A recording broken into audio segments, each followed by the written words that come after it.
Hi, my name's Ken McCarthy, and thank you all for coming on this rainy day. We started a little late because I figured it was going to be tricky for some people to get here. I'm going to cut my remarks short so that we stay on schedule, and our schedule is as follows. I'm going to introduce the day, then Mark Graham is going to talk about the internet. Mark Andreessen is going to talk about Mosaic. And then we're going to have a panel of people that have businesses built around the internet and Mosaic who are going to talk about what they're doing. And that's going to be a very interesting panel. I'd like to thank the speakers and panelists for coming and taking a Saturday to come and share their experience and knowledge with us. I'd like to thank the employees of Pandora and PacBell and Mosaic and eMedia for coordinating and working together so well. This has gone very smoothly. Special thanks to Hal Josephson, president of the IICS, that's the International Interactive Communications Society. Thanks also to Janine Parker, who's the incoming president. Thanks to Tim Boyle, who's the founding director of the Multimedia Development Group. I feel like Jimi Hendrix here. Also, Julian Lowe, who couldn't be here today, he's the director of the National Association of Media, Arts, and Culture. And the NEA just cut their budget in a big way, and he's fighting to try to regain that money. He represents hundreds and hundreds of artists and filmmakers all over the United States. That's what NAMAC does. And then finally, thank you to Maurice Welsh for arranging this room. Maurice is the director of New Media Market Development at PacBell. And this is a wonderful room for us to do our work in today. We're here today because this year the internet has really changed. Okay, it's gone from being a network of networks, whatever that means, to being a medium, a true medium. How did that happen? Well, Mosaic is the reason it happened. And the internet now takes its place with television and radio and publishing and CD-ROMs as a medium, not just a place for computer people to hang out. Now, the numbers of people on the internet are very small relative to those other mediums. But that's not the point. That's not what defines a medium.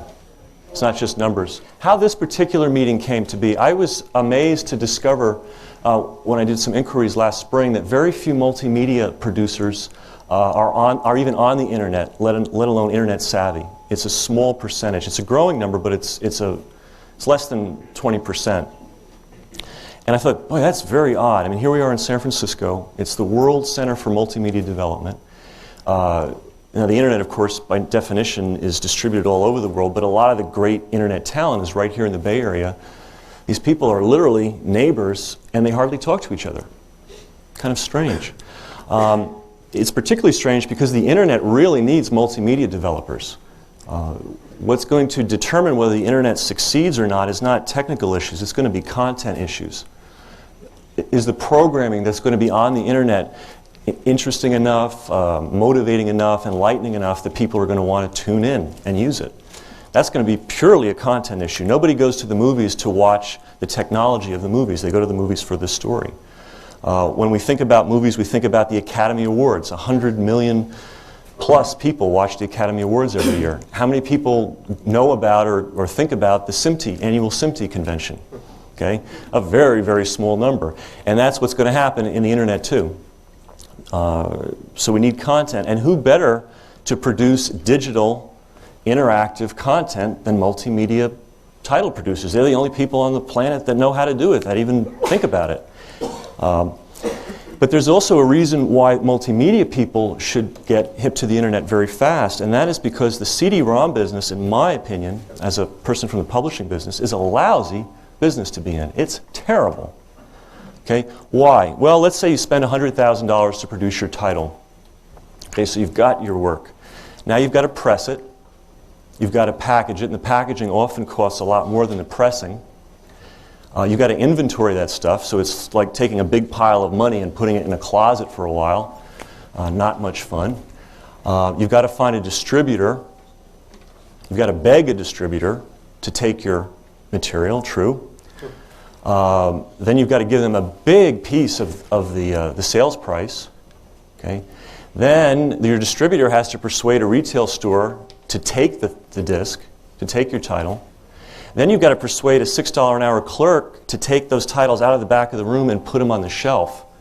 And that can be sometimes the hardest job of all. And it's one that by definition you just can't do because there's so many stores and so many people to deal with. But as bad as that is, there's even a more important reason why CD-ROMs are not a great deal for the producer. You have no contact with your customer. You have no relationship. Okay? Their relationship is with the store or the catalog that they're buying it from. Okay? So you've gone through all this effort to produce this title, to excite somebody in your work, and you're not there to actually, be with them and sell them. And the most important thing is sell them additional products. Okay, you have to go right through the old channel of distributors and stores all over again. Now the internet, the thing that excites me about it is it allows you direct contact with your customers. Okay? No middlemen. You produce it, you distribute it. Okay? And you can build up a following and profit from that following. Okay? And one of the sort of the tragedies of the way our media system is set up so far is we all have to go through movie companies, film studios, or recording companies, or publishers to get our work done. And they don't make their decisions based on quality. They just don't. Their decisions are made on a kind of a lifeboat basis. We have so much money to develop this title, whether it's a book or a movie or a record, it's going to cost this amount of production costs. The distribution costs are phenomenal, so we've got to budget those in advance, and the marketing costs are going to be phenomenal. And we have limited resources. So what's getting produced these days is not necessarily the best or what's best for society or even what people are going to benefit from or be interested in, but what fits a certain parameter, what fits in the lifeboat. And again, the internet can do a lot to change that. And we've seen some success stories already. So I went to the multimedia people and I said, would you come to a meeting about the internet? And they said, yeah, we'd love to come. So we have a lot of multimedia title developers in the audience. Then I went to all my filmmaking friends and said, you should get in on this too because one of your problems is distribution. And while we can't distribute your independent films on the internet today, what we can do is we can distribute your trailers. And as anybody who knows anything about the movie industry, that's the ad for the movie, is those little 30-second, 60-second clips. That's enough to sell a movie. That's enough to raise $1 million or $5 million or $10 million to produce a movie. When I worked in the movie industry in New York, the procedure for doing an independent film is you make your trailer first. You take the trailer around to all the investors. They get all excited about it. They give you the money, and then you make the movie. So right now, any filmmaker with the will who can find a good internet person to work with could put their trailer on the internet and make it available globally and begin to attract an audience for his movie or her movie before it's even made. That's very exciting. And that's why NAMAC, the National Association of Media Arts and Culture, is a sponsor of this movie. They represent hundreds, probably thousands of independent filmmakers. And this is their chance to get those filmmakers out into the world faster. And then I thought about record companies, and of course they have the same problems as book publishers. And then I thought about authors and publishers of print and invited them too. And I also thought about, who else did I think about? Oh, the advertising business. The advertising industry makes more movies than Hollywood, commercials, shoots more film than Hollywood, is responsible for more printing than the magazine and book publishing industry. Probably does more recording than the record industry. So eventually, when the internet really matures, the people that are going to be on it the most, for better or worse, are people from Madison Avenue, and they're going to be the ones with the money and the resources to do all sorts of amazing projects. So I invited some of them to come as well today. So that's who's here and why and what we're about. What I'd like to talk about in my remarks is the stories that have been missed this year by the media. The media's done a great job of hyping the internet and getting a lot of people interested in it and a lot of people excited about it, but they've told a few stories slightly incorrectly or in a confusing manner or have left certain things out.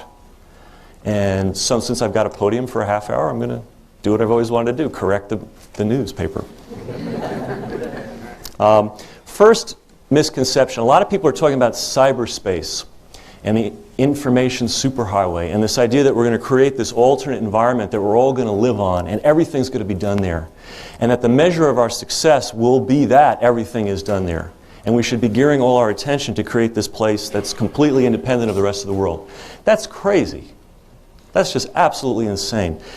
Would you start a business that only did business on the telephone? In other words, you wouldn't have a store, you wouldn't talk to anybody in person, you wouldn't send mail or receive mail, you would only deal on the telephone.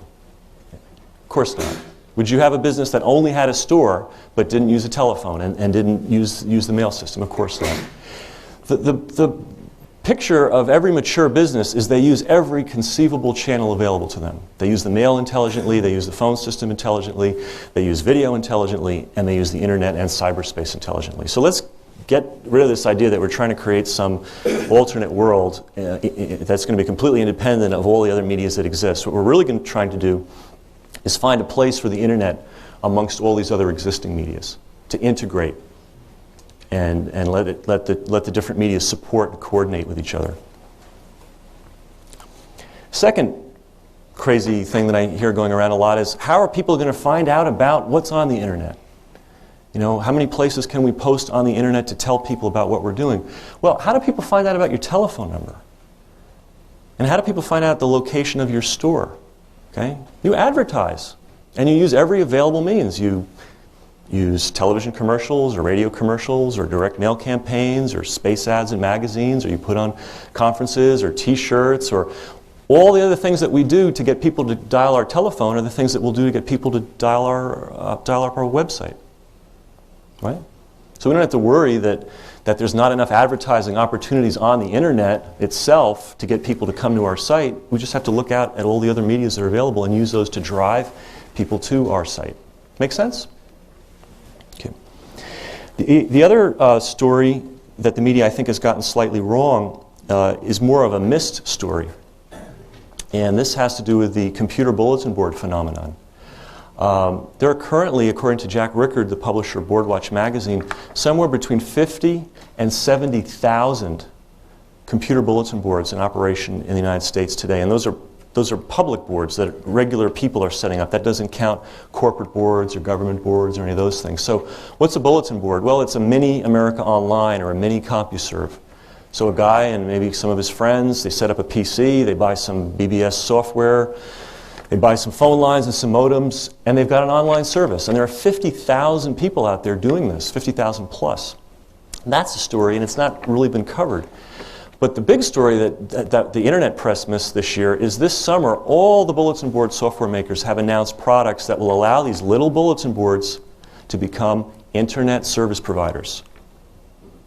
So you've got 50 to 70,000 entities, which probably represent maybe 150,000, 200,000 technically knowledgeable people. Some of them do have business savvy and have been able to build good businesses with limited resources of computer bulletin boards. Now suddenly, overnight, they're going to be able to provide internet accounts in all kinds of places that so far we haven't been able to get the internet access to for regular people. So there's going to be a flood of internet services in the next year or two. And Jack, who's a pretty sober-minded individual, thinks that there are going to be an additional 10 million slip accounts opened up on the internet in the next year. Why? Because we're going to be able to do it.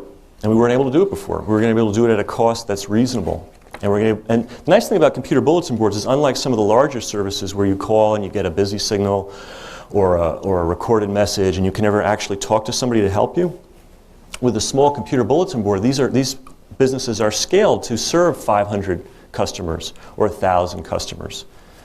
So there's all sorts of possibilities of customer training and customer service that companies that I won't mention aren't able to provide or have ceased to provide. And it's a neat little business. I mean, imagine if you had 1,000 subscribers, which you could build up over a year or two, wouldn't be hard, and you're charging $20 a month. That's $20,000 a month for business that maybe needs 2 or 3 or 4 people maximum to operate. That's not a bad little mom and pop type business. And you might be asking, well, is it really realistic that all these disorganized, scattered, tinkerer, computer type people are going to be able to create a large media? And the answer is they've done it once. They can do it again. This is a magazine that was published in 1925 called Radio Broadcast, and it's a real interesting thing to look at. First, the titles of what's being discussed. Number one, a good 4-tube receiver. You know, I mean, how many people listening to the radio today have any knowledge or interest or at all of what's going on inside their radio? They don't care. That's how the internet should be and will be. Next topic, choosing a B battery eliminator. Okay, this was important for people who were listening to the radio 70 years ago or so. And then finally, the million-dollar question. This has never been a problem before. Who is to pay for broadcasting and how? Right? Sound familiar? Well, we worked it out somehow, and we're certainly going to work it out on the internet. Just some funny things about this picture. I mean, this could be a PC guy, right? No problem. He's got his manual open on the floor, actually a pile of them, desperately trying to figure out what's going on. Batteries sitting behind his chair, and then a whole tangle of wires and headphones that no longer work, but might work again someday and could be useful for something. He's smoking a pipe, and I'll leave that up to your imagination. And he's extremely excited. Can you see the expression on his face? I mean, he's wired.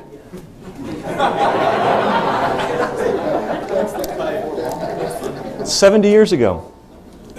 And that turned into broadcasting, a multi-billion-dollar business. The neat thing about the internet is where broadcasting was co-opted by large companies because of the nature of the technology. You needed millions of dollars to set up transmitters and so on. The internet is not that kind of an animal. I think it can stay distributed and can stay an opportunity for small businesses and individual artists. Okay, what else have we missed in terms of stories? Good, demographics. You know, who's on the internet and who's not on the internet. And there was a story, I think it was in the Times, the Wall Street Journal recently, that, well, the people on the internet have more time than money. Well, hey, surprise, that defines 95% of the world, you know, including me. You know, I know big companies and, you know, the Wall Street Journal and publications like that like demographic studies, but they make no sense in a new exploding medium. What sense would it have made to do a demographic study of television owners in 1949? There are 8,000 of them. Let's say you'd done a brilliant study and you'd really, you know, just wrung every ounce of data out of that. What would it have proven? Right? Nothing. What if you studied PC owners in 1978? That would have told you a lot.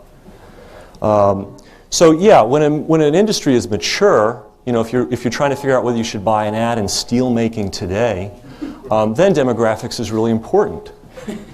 You know, but with a medium that's growing, you know, 20% a month or more, it's not the point. The question is this a real medium? Is this something that's really going to last? Is it really going to grow? And the answer to that is, does it fill a need? And the answer to that question, I think, is yes, and that's why it is growing so fast. So disregard all demographic studies regarding the internet. I don't see what the point is in them at this point. Okay, there was another article in another major publication saying that, well, people are setting up internet catalogs, but nobody's buying anything. Did anyone see that story?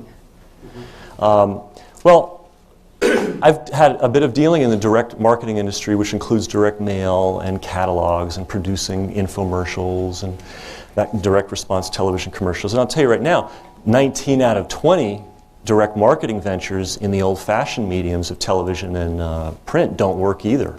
It's quite hard to create a direct marketing business that works. So it shouldn't be a surprise that the early pioneers of internet cataloging, some of them might not be getting the sales that they had hoped initially. Number one, the market is a little thin. While there are millions and millions of people with some kind of internet access, not all of them know how to find catalogs. And number two, a lot of the people that are running online catalogs they're primarily engineers. They're not marketers. And take this on faith, one of the hardest businesses from a marketing point of view to run is a direct marketing business, is a catalog business. It's a very brutal business. The margins are razor thin. So it's tough to sell things at a distance. So it shouldn't be a surprise that the initial attempts at selling via the internet are running into certain difficulties. So I wouldn't take that story seriously either. Bandwidth limitations. I always hear about bandwidth limitations.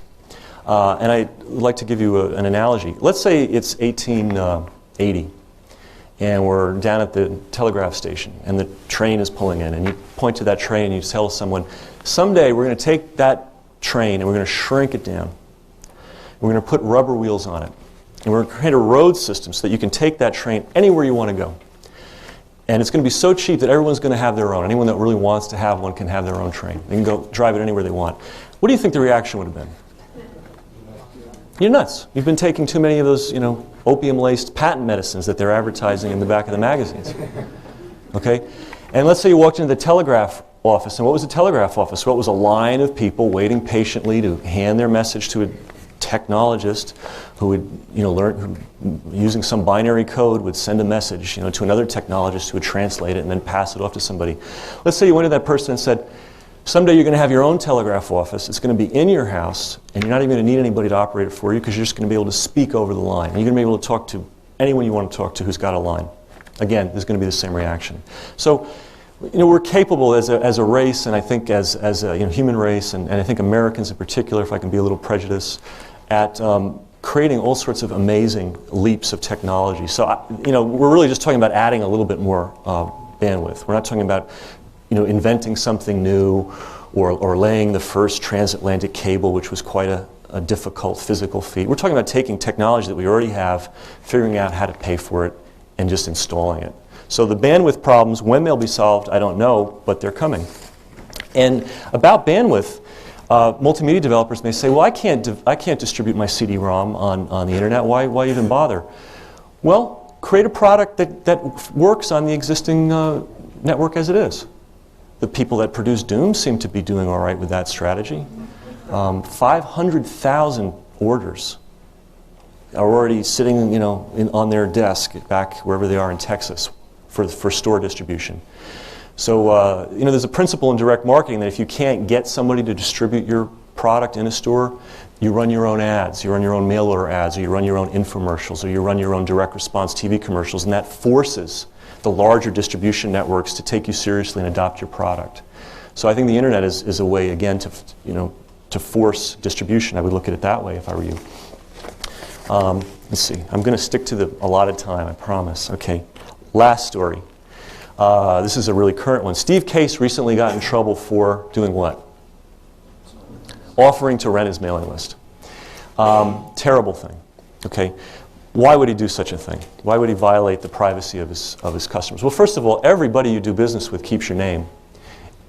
And everybody that's smart tries to leverage that name in some way, either by renting the name to another business, or co-venturing with another business, or taking a new product line on and attempting to sell you that product. So that's the oldest thing in the world. That's not computer-based.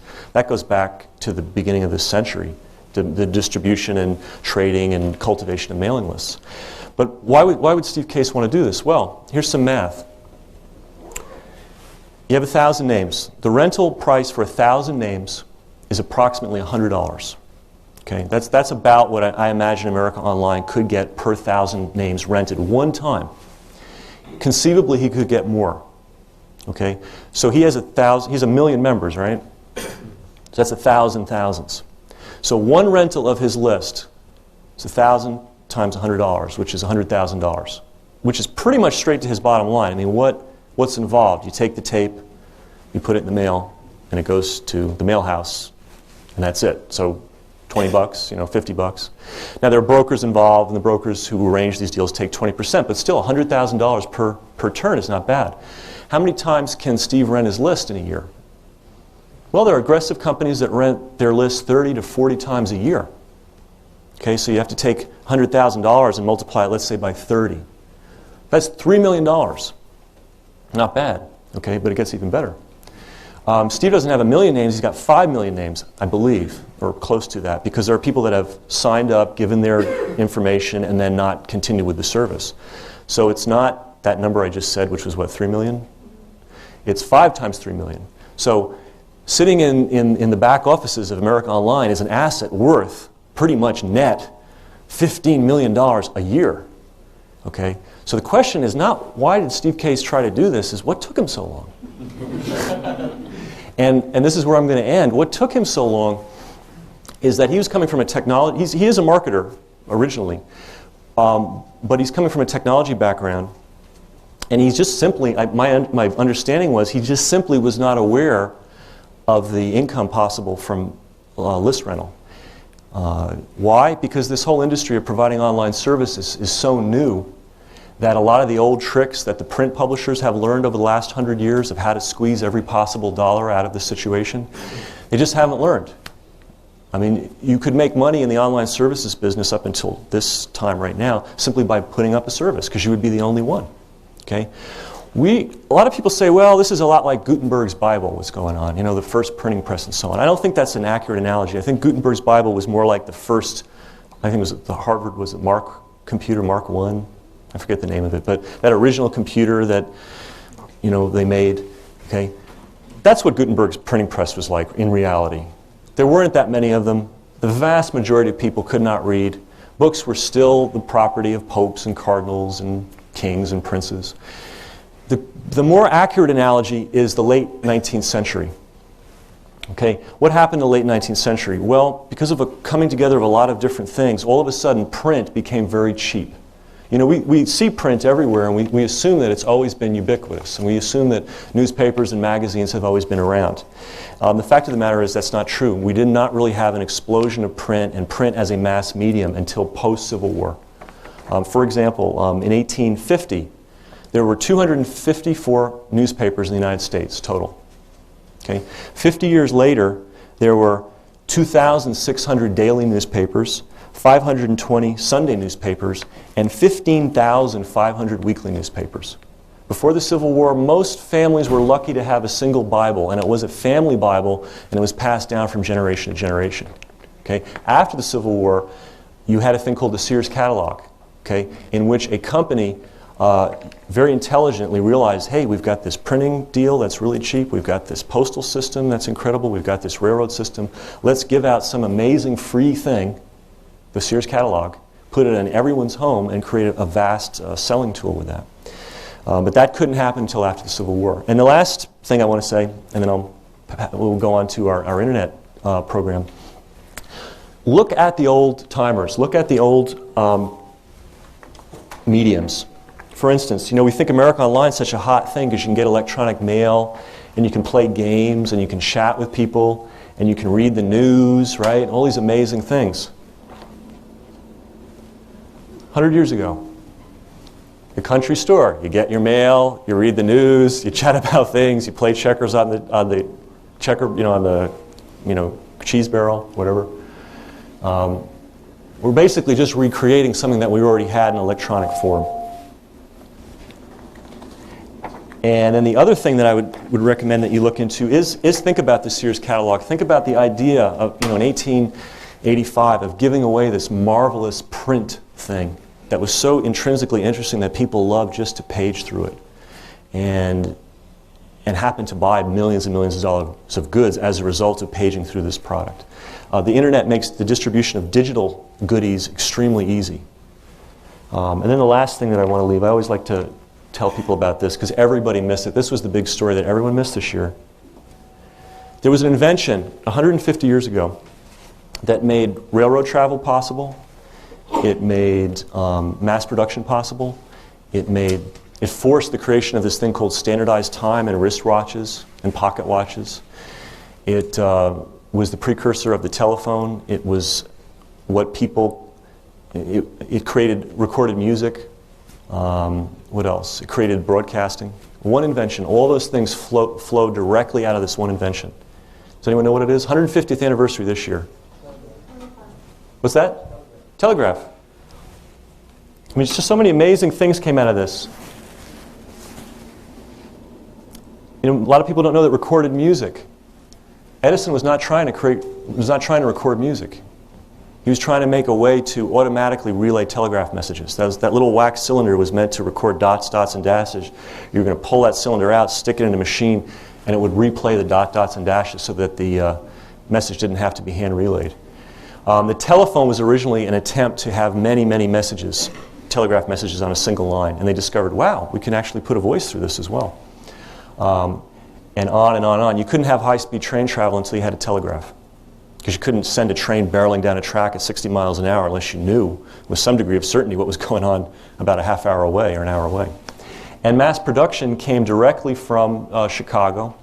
The meat industry realized, hey, we could take all these cows, put them on a train, feed them all in one place, dress them and send them out all at once. Henry Ford didn't invent mass production. Henry Ford studied with Richard Sears. He went to his catalog company and saw how Richard Sears handled tens of thousands of orders a day. And Richard Sears went to the stockyards and the slaughterhouses of Chicago and saw how mass production worked. So the telegraph really produced just about everything that we know today. This year it's 150th anniversary. And I think it's fitting that this is the first year that the internet can really be looked at as not just a random, or not a random collection, but a collection of networks, but actually a medium unto itself that could probably produce as many or maybe more changes in our life. So, rest of our program will be Mark Graham, who's going to bring everybody up to speed on the internet. So if you're an internet guru, you'll still learn stuff, because Mark knows a lot about the internet. And if you don't know anything at all about the internet, he gives the best introduction to the internet I've ever heard in my life. It's marvelous. Is that enough pressure for you? And then after Mark's done that, Mark Andreessen from Mosaic is going to talk about Mosaic and Netscape and maybe some of their plans for the future, who knows. And then we're going to have a panel of people that are taking this new medium and doing something with it. So we're going to have a little 5-minute break to give Mark a chance to set up his equipment, and let's get started. Thanks.